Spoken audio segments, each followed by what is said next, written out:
I just finished When Dimple Met Rishi, and I have a lot of, I wouldn't say feelings, but I have a lot of opinions about it. So this first half of the video is going to be spoiler free, and then the second half is going to be, I'm just going to go in. So there's this girl named Dimple. She just graduated and she's going to go to Stanford in the fall, but during the summer she's going to a kind of a web coding convention called InsomniaCon, and basically a bunch of coder kids from around the world go to San Francisco State University for this InsomniaCon, and they basically partner up. They build an app or a prototype for an app, and then eventually whoever wins a certain amount of money. So it's like so amazing for a coder girl like Dimple, but it turns out that when she shows up, there's a boy there named Rishi, and her parents basically sent both of them to this InsomniaCon for them to meet each other, and it's kind of like an arranged marriage thing. And so shit ensues. I haven't read young adult in a really, really long time. I picked this book up because my favorite book as a teenager was a book called Born Confused, which I lost this dust jacket of. I'm actually rereading it right now. This used to be my favorite book as a teenager, and the protagonist in this book is also named Dimple. And so when I saw the book was called When Dimple Met Rishi, I was like, oh my god, her name is Dimple. Like, I'll love it, I'll love it. Dimple and Rishi's relationship, honestly, I didn't get into it. People on Goodreads, this book got like 4-star average, and all the comments or all the reviews are like, oh, this was so cute, this is the perfect, like, you know, YA romance that I needed in my life. And I was like, bitch, that's what I need. So Dimple and Rishi's relationship didn't really make me feel the feels. Honestly, I didn't even really ship them that much. So something that really fucking annoyed me just the whole time, this is probably like my main gripe about the book, was that there was no cussing. And it's not like a book has to have cussing for me to like it. It was just like the terms that they used instead of cussing. It was just like, oh, they were drunk off their butts, something crazy happened. Dude, what the heck? Is this like a 50s sitcom? It's just like, they literally won't even say the word hell. That's not even a bad word. You know what? They did use the word ass once. I forgot how they used it, but the word ass was in there one time. And then I'm like, oh, are we cussing now? Was that the barrier that we just broke through with the cussing? Is it gonna stop being cringy? But no, they didn't. There was just that one use of the word ass, and I was like, what the fuck? What, you just gonna put it that one time? Then me reading this, I'm just like, if they're not even gonna say the word hell, then like, I'm not gonna get a sex scene, am I? And I was like, okay, well, I guess this is what YA is, right? Because I haven't read YA in forever. I was like, I don't remember it being this G-rated. Because, I mean, I don't know about y'all, but when I was in high school, like, my parents didn't let me watch anything with, like, sex in it or anything like that. So I got all my sex shit from YA books. Okay, I read so many just smutty YA books, but, and I lived for every second of it. Like, if they're not even gonna say the word hell, are they even gonna kiss? Or are they just gonna hold hands? The plot was originally supposed to be this thing called InsomniaCon, but then the whole InsomniaCon part like goes away completely, and I'm just like, does she even want to win this competition anymore? The whole thing is about coding, and it's called InsomniaCon, so it's like you're gonna be pulling all-nighters trying to, you know, code your app that you're doing for this contest, and there was like no coding in it. And I'm just like, this is what Dimple talks about, how coding is in my veins, silly boys, coding is for girls, all that stuff. And I'm just like, well, but where was it in the story? I would love to like get a background on it. I mean, I can understand how people would think that would be boring or something, but Dimple was so passionate about it. It's just like, I want to hear more about what it is, because I still don't know what it is. Dimple, you know, in the first few pages I was just like, okay, I think I'm gonna like her, because, you know, she calls out her mom for being misogynistic, and her mom is just being a traditional mom. So I was like, okay, you know what, I was prepared to like her, but she did get annoying throughout, just because she hates rich people just for being rich. I'm over here like, please love the rich people, don't hate on the rich people. But it's just like really annoying for her to just be like, oh, I just found out he's rich. Oh my god, how could he do this to me? Just kind of stuff like that was really annoying. She has like these enemies in the book, and I just don't really understand why they were there. Just like asshole rich kids that she called the Aber zombies, because haha, Abercrombie, Aber zombie. I just don't get why we needed that stupid, like, the popular kids hate me aspect of it. Also, something that extremely annoyed me, every time Rishi made a joke or something, she always punched him in the ribs. And then the first time she punched him in the ribs, I remember it said,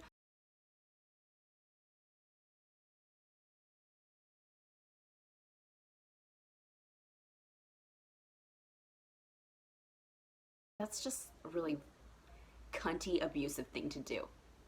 Another thing that I enjoyed was Celia, which was Dimple's friend slash roommate at InsomniaCon. She's a bi character. She's also a person of color, Dominican. Great representation there.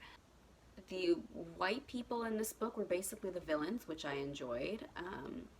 I forgot. I wrote down a couple lines. Can we just listen to this cringy ass line?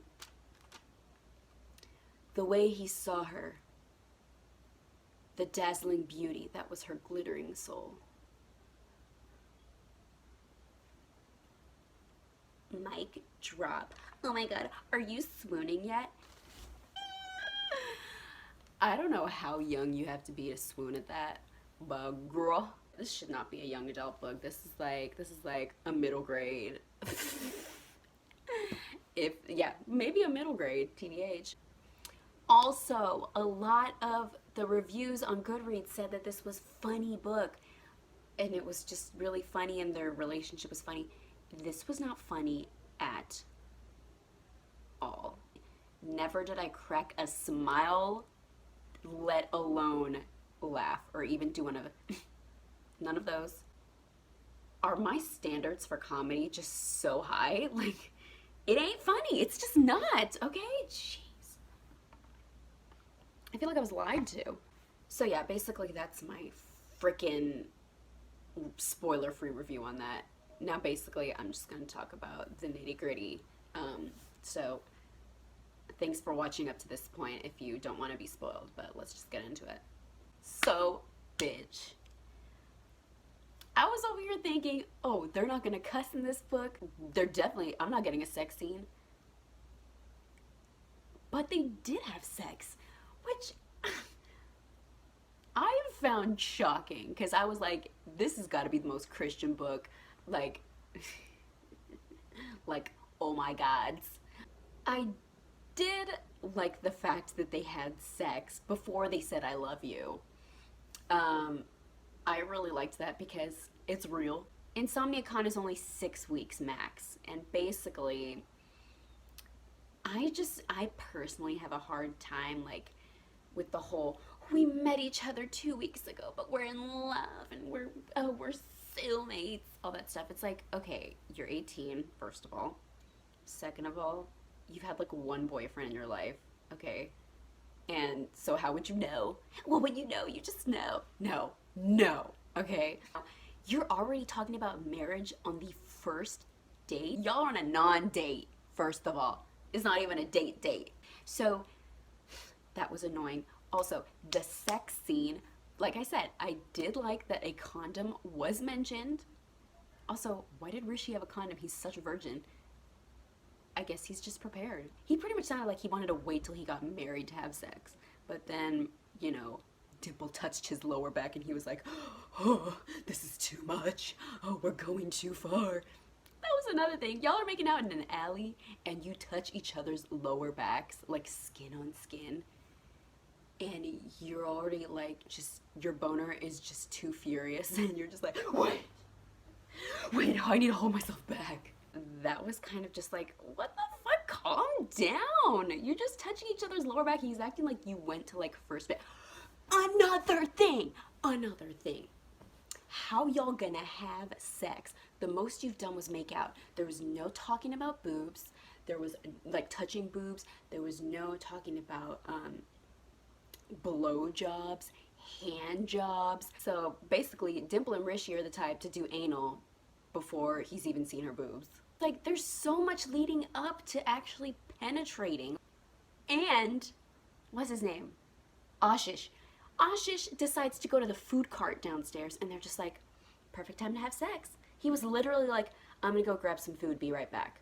It's a food cart, it's not a restaurant. Like, he's probably gonna come back with the food, but I guess nothing went wrong because next thing you know, it's the next day. So, I would have been like, oh yeah, okay, now that my brother's here, now we should fuck. Let's do it. He's finally gone. We've got 2 minutes. You're probably gonna bust your nut in like 30 seconds. Let's just do it. I'm probably never gonna come. Let's just do it, Rishi. Let's just do it.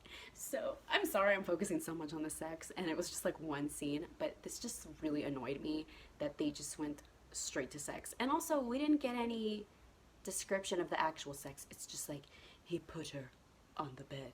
Or that's how the narrator in the audiobook, she's just like, he led her to the bed. With like, oh my god, the way she said it, I was like, oh shit. Like, this is gonna be some like ravenous sex or something. But no, they're 18. It was like missionary. They did some missionary. And then in the end, they switched it up with a little bit of missionary. So, literally just the spoiler part of this video is literally just about the sex. Whatever. Okay, now we're gonna move on from that cringe fest.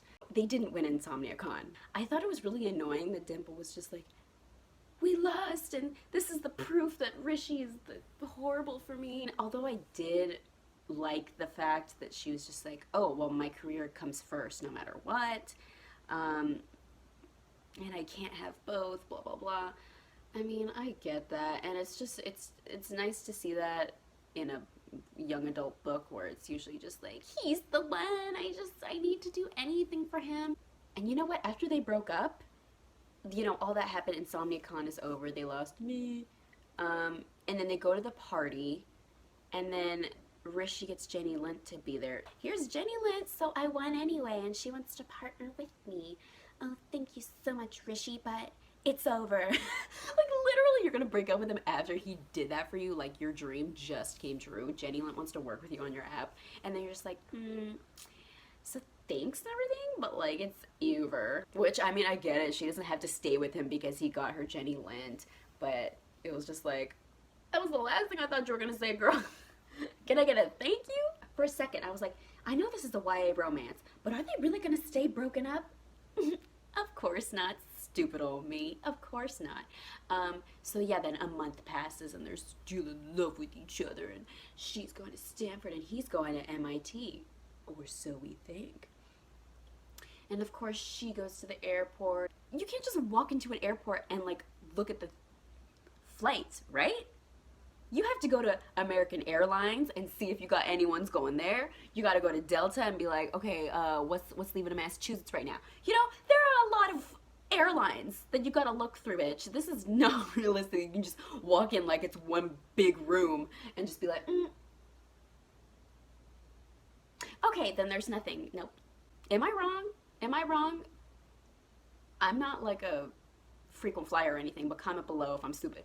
Literally, they got back together. It was, on the audiobook, it was like the last 5 minutes. Like, literally, they were still broken up with 5 minutes to go, and then they got back together within the last, like, few, I would assume, pages. Are you kidding me? I was like, they're really gonna stay broken up. There's 10 minutes left in this book, and they're still broken up. They're gonna stay broken up. But no, bitch.